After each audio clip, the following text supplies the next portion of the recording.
I changed up our room here a little bit, and I went ahead and covered 2 canvases with the sparkly black shimmer paint.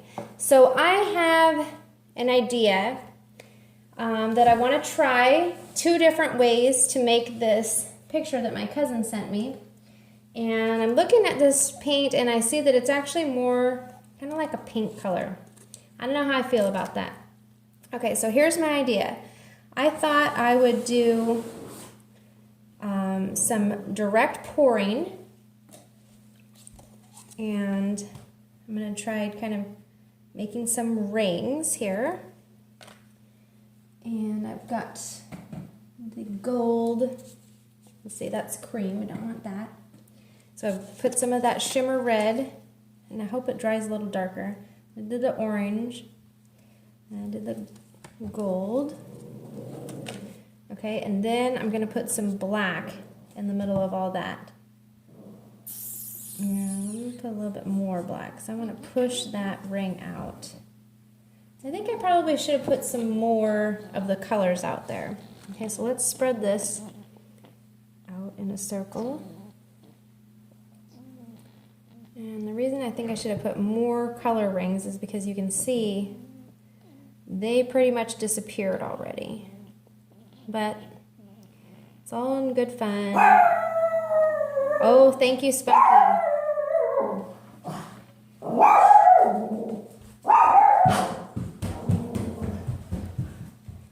He must see a neighbor or something outside.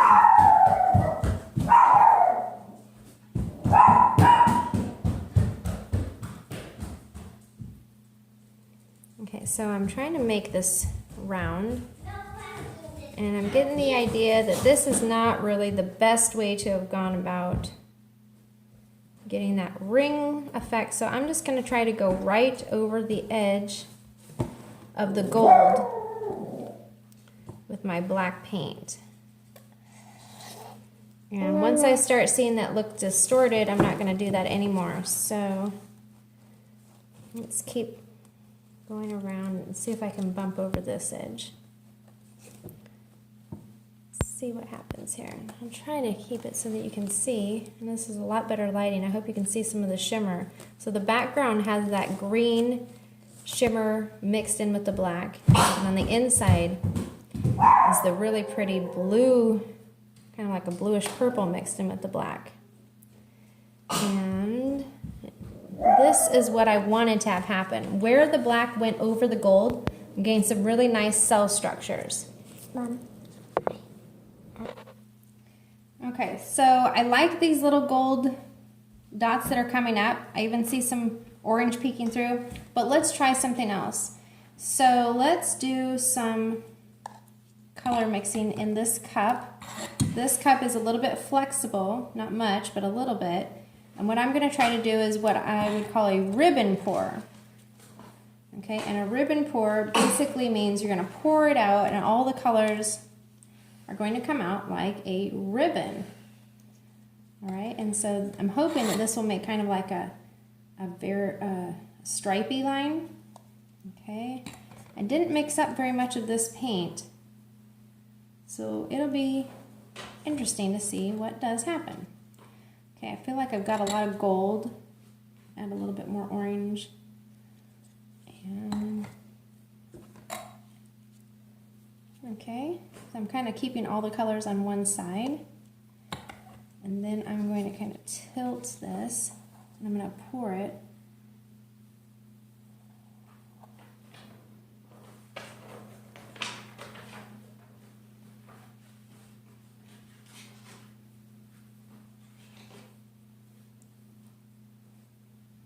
That wasn't really what I was going for, but I am getting that look that I wanted, which was a whole bunch of lines going in a circle.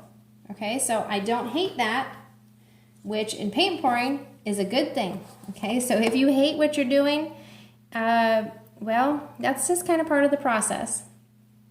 So if you don't like what happens, try to at least enjoy the fact that you're doing art and you're probably learning something, even if you're just learning how to listen to your artist's intuition and hear it saying, I don't like that. Okay, not everything that we make has to be awesome, and cool and like able to sell it. You know, one of the things that I tell people who haven't done a whole lot of art is that if they're doing art and they don't like what they make, they can always give it away and somebody will be really happy about it.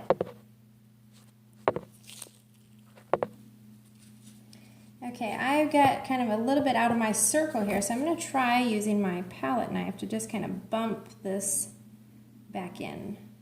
I'll wipe it off in between so I don't get color where I don't want it. See how this works. I kind of used up all of the outside color black. And my other color black, remember, has a different tone to it. So I'm going to see if I can rework this outside circle. And if it's just going to be mucky, well, that's kind of what it looks like. It wants to be mucky. And like I said, sometimes that's what happens. I do like what's happening. And I think, like I said at the very beginning of the video, when we set a high expectation for what we want our pour to look like, we tend to get a little bit fixated on whether or not what we're making matches that expectation. So I think this looks pretty cool, and if I hadn't seen what my cousin sent me, I'd probably be pretty happy with this. So I'm going to fill in a little bit of the black around here. Let's see if I can kind of wipe away some of this, or just make it look a little more, I don't know, ethereal. Okay, and then I thought to make this kind of stripe in the middle, let's just use up the rest of this paint. And I'm going to kind of try to do another ribbon pour that goes right across the middle. So we'll see what the end result is. But, you know, I've got some cool cells. Ah, bloopy. And so I like the cells. I see a lot of color wanting to peek out from underneath different places. I am not opposed to the color combination, even if it is kind of pinky looking. So I'm just going to use up these colors. Here's a tip. When you're pouring out of your glass, if you want to get most of the paint out, if you pour in the same place that you've been pouring, like see I already poured paint out, it's going to come out easier there than, for instance, when I tried to pour out of the side of the orange cup where there had been none, and then it didn't want to pour out of there. It wanted to go really slow. So the more tension, the less successful you're going to be with getting the paint to move. Okay, and the same is true with your canvas. If you are pouring in a place where there's not a whole lot of paint, you're going to have a lot more tension. The paint's not going to want to move as much. Whereas if you're pouring in a place where there's a lot of paint, then you're going to have less tension. The paint's going to want to move more. Okay, so I'm going to try to start kind of like this. I'm going to bring around. And, woo, that's cool. I kind of think that's cool. What do you think? Maybe we'll do one more pass.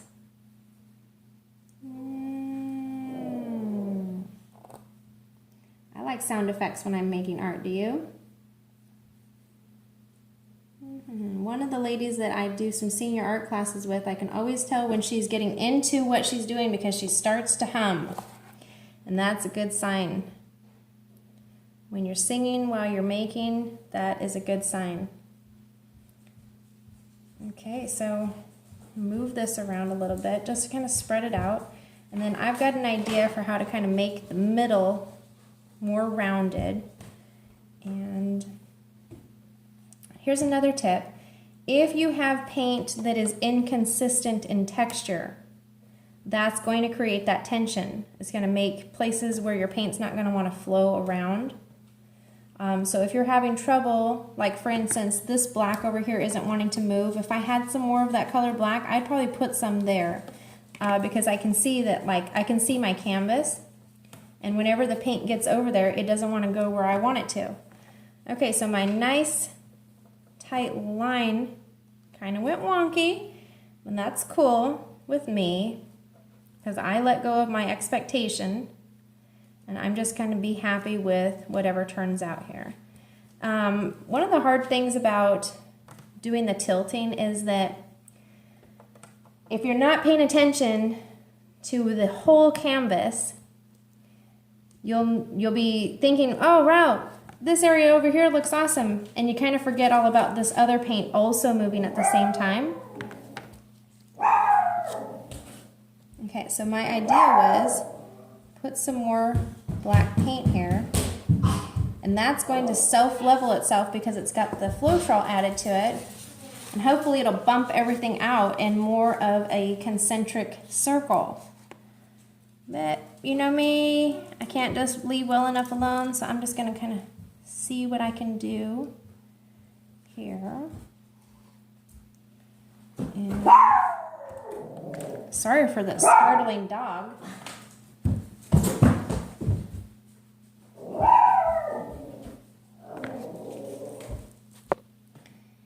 Okay. I think that I'm not going to call this necessarily a success, which means I can kind of do whatever I want to.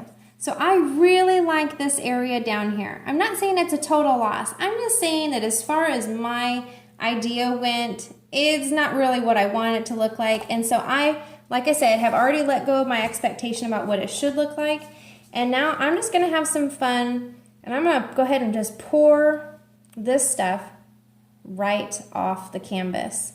And because I have those little canvas papers underneath, I'm not really wasting anything. In fact, I could tell myself I'm creating more art by changing what I had before. Okay, and gee, I don't really have to care about what's going on here. So like I said, not trying to do anything in particular, so I'm just going to get my finger right in there and help this paint move where I want it to go, which is off the canvas. Remember I said if you help the paint flow, that's the direction it's going to go. Okay, so let's see, what do we have here? That's different. Let's move it this way. See if I can get anything to go down into that corner over there. Because I really do like this feathering look over here. And the rest of it is just kind of weird, which happens sometimes. Okay, so I'm not getting a whole lot of color movement. So let's try some of that. Let's try some of the smushy. And I'm going to kind of move the paint the direction I want the lines to go. Okay, so I've got a little swipe going. And I don't hate that. I don't think it's really all that awesome. Let's set this up to drip. This one has some paint on it, so let's see what happens when I bring this over here. Ooh, I get some of that color like what I've got fading in. Okay. Let's try scooping some of this back on and move it back in here.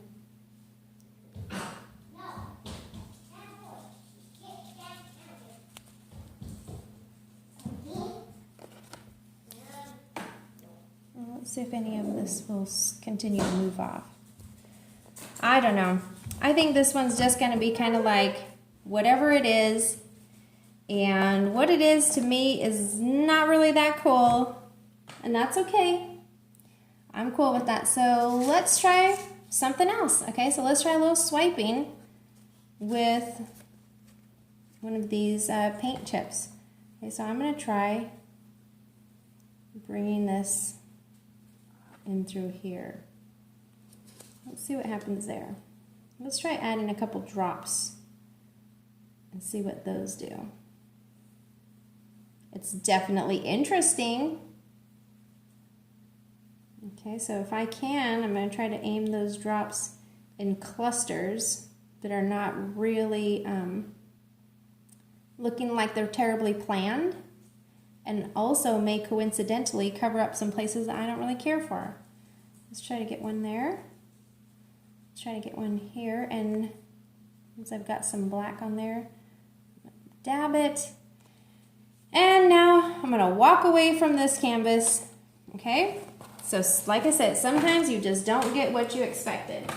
And then you have to go into plan B, which is go back to having fun. All right, I like that.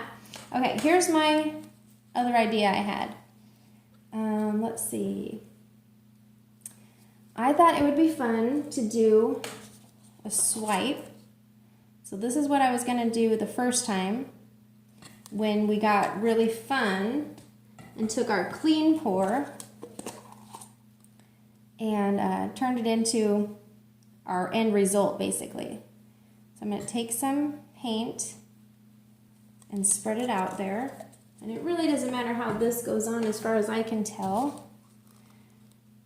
I'm going to put some over here, and put some over here, put some over here, maybe kind of going off the edge. Okay, so I've got 3 spots of turquoise.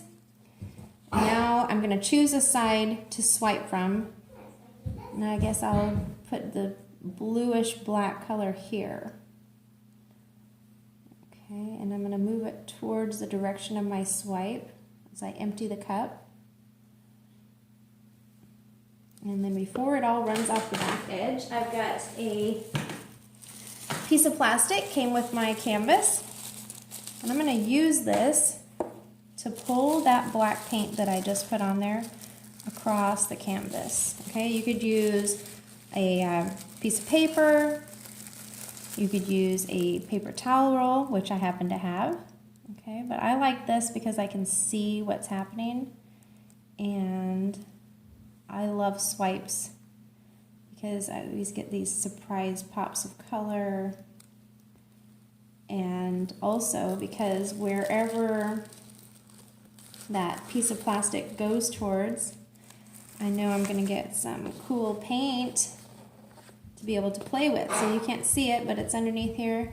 And now I'll just be able to sit and watch whatever's going to happen here pop up. And you can see lots of movement. Love that. Okay, so I'm going to pull this out. You can see there's lots of paint on here. So while this is doing its thing, I've got some time to play over here. So let's just try not to get the paint on there. And I could do some of this, I could do some of that. Okay, so hopefully you can multitask watch. And I really thank you for watching my video today. You know, like I said, this is something I've been wanting to do for a while, but it's a little intimidating because there are so many unpredictable factors that come with each pour. I have yet to really know what anything I do is going to turn out like. Even the best ones that I've created that are most like what I wanted them to be, they just, it's not quite as easy for me to teach. And also, I feel like when I teach something, it should turn out a certain way. And it's just not been my experience with paint pours that they're going to be predictably turning out. I can just kind of give an idea what might happen. But that's part of the fun of being an artist and sharing on the online communities. So like I said, thank you very much for joining me today. I hope you had some fun. The materials that we used, again, were just acrylic paint, some cheapo stuff, 50 cents a bottle at Walmart. I know from some of the online chat boards that the apple barrel paint, especially the white, if you have too much of it on your canvas, is going to be prone to cracking. So it's fun to experiment with, but if your experiments aren't turning out all that awesome, you might not have to blame yourself. It could just be the quality of the paint. The ratio that I used with the Floetrol, again, it was the latex-based Floetrol that I used today. I used a 1 part paint to 2 parts Floetrol mix. That mixture is going to vary based on the thickness of your original paint. So let's say you're using some nice expensive paints like the golden, you're going to be wanting to use a different ratio. And then you're going to want it to be the consistency of like fresh, warm honey, natural, organic, of course. And so you might need to add some water to your paint to get it to that consistency, especially if you're using one of those expensive thicker paints or like a tube paint. And my advice is to mix the Floetrol and the paint before adding the water so that the Floetrol has a chance to bond to the acrylic paint.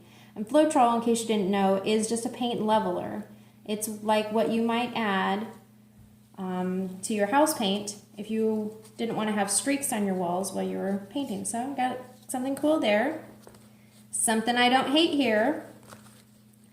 Let's see. Something I'm not crazy about, but don't hate it as much, I guess, now here. And then we have the wood block and a whole bunch of other pieces of paper. So I had fun sharing with you. And if you like this video, there's not really another one like it on my channel. You can check out my daughter Sunday's paint pour under the Fun Day paint pour. And if you like scrapbooking, I got tons of things about scrapbooking and card making. So subscribe, like, follow me on Facebook, Craft with Anna every day if you want to, in comfort of your own home. Have a wonderful afternoon. Bye-bye.